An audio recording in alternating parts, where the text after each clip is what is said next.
খারিজ করা খারিজ করা খারিজ করা বিভাগ বেগমের পদ খারিজ করা খারিজ করা খারিজ করা বিভাগ বেগমের পদ খারিজ করা খারিজ করা খারিজ করা 1 নম্বর ওয়াটার হাবিবা বেগমের পদ খারিজ করা খারিজ করা খারিজ করা রূপসী 6 নম্বর ওয়াটার হাবিবা বেগমের পদ খারিজ করা খারিজ করা খারিজ করা রূপসী 6 নম্বর ওয়াটার হাবিবা বেগমের পদ খারিজ করা খারিজ করা খারিজ করা অভিযোগ আছে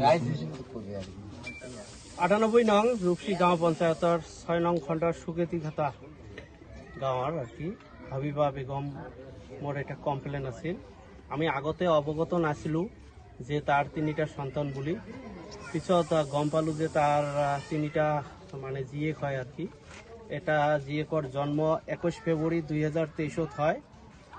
পিছত আমি ডকুমেণ্টখিনি ওলাই কিনে চালোঁ, হয় এইটো সত্য হয়।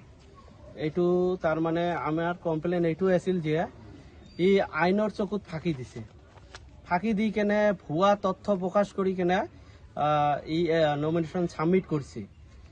ছাবমিট কৰি কেনে ই মানে ভোটত জয়লাভ কৰিছে।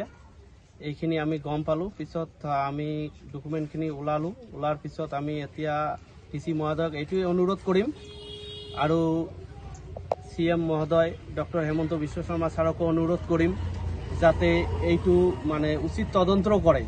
যদি এইটো উচিত তদন্ত নকৰে পিছত মানে মানুহে সাহস কৰিব আৰু ভুৱা তথ্য প্ৰকাশ কৰি কেনে ইলেকশ্যন খেলিব।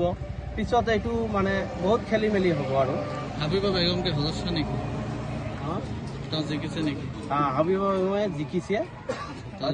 ল'ৰা ছোৱালী কেইটা? 3টা জীয়েক হয় তাৰ। আমাৰ হাতত তথ্য আছে।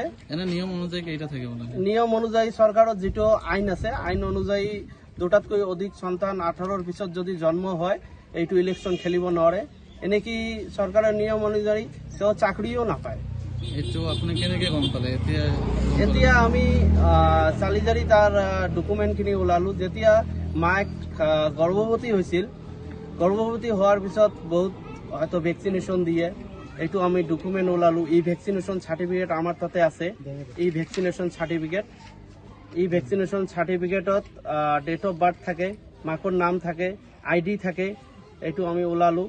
আৰু প্ৰথম সন্তান 2টা আছিল। 2টা আমাৰ ৰেচন কাৰ্ডৰ ডিটেইলছ আছে আমাৰ তাতে। এইটো ৰেচন কাৰ্ডৰ ডিটেইলছ হয়।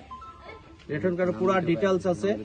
তাৰ বয়সো ৰেচন কাৰ্ডত মানে উল্লেখ আছে। এটাৰ বয়স হ'ল 12 বছৰ, এটাৰ বয়স 8 বছৰ। আৰু মাকৰ নাম বাপেকৰ নাম তাৰমানে 4জন আছে ৰেচন কাৰ্ডত। আৰু 3 নম্বৰটো 21 ফেব্ৰুৱাৰী 2023 যিহেতু জন্ম হৈছে এইটো ৰেচন কাৰ্ডত নাম উঠা নাই। তাৰমানে ৰেচন কাৰ্ডৰ তথ্যখিনি ভুৱা নহয়। এইটো আধাৰ কাৰ্ড দি কেনে ৰেচন কাৰ্ডত নাম উঠে। আধাৰ কাৰ্ড দি যেতিয়া ৰেচন কাৰ্ডত নাম উঠে, নিশ্চয় আধাৰ কাৰ্ডখিনি যেতিয়া বনাইছে তাই বাৰ্থ চাৰ্টিফিকেট দি বনাইছে। বাৰ্থ চাৰ্টিফিকেটটো তো ই শ্ব' কৰিছে না। অভিযোগটো আমি ৰিটাৰ্নিং অফিচাৰ যিটো ইলেকশ্যনৰ দায়িত্বত আছে, returning officer Assam panchayat election 2025, এইটো ইয়াৰ থ্ৰু আমি DC মহোদয়ক জনাইছোঁ। ৰিচিপ্ট কপিও আমাৰ তাতে আছে। এইটো ৰিচিপ্ট কপি আছে আমাৰ তাতে। এইটো ৰিচিপ্ট কপি হয়। আমি জনাইছোঁ অভিযোগ থ্ৰু আমি BDOকো জনাইছোঁ, অৱগত কৰিছোঁ। এতিয়া কি বিচাৰে আপোনালোকে সংবাদ মাধ্যমৰ জৰিয়তে? আমি ৰাইজে এইটো বিচাৰোঁ যে তাৰ উচিত তদন্ত হ'ব লাগে আৰু উচিত শাস্তি প্ৰদান কৰিব লাগে। কোনটো পঞ্চায়তৰ হয় এইটো? 98 নং ৰূপসী গাঁও পঞ্চায়তৰ 6 নং ৱাৰ্ডৰ হয়। এই যিজন জিকিছিল তেওঁৰ নাম কি আছে? হাবিবা বেগম হয়। ইয়াৰ স্বামীৰ নাম মহিবুল হক।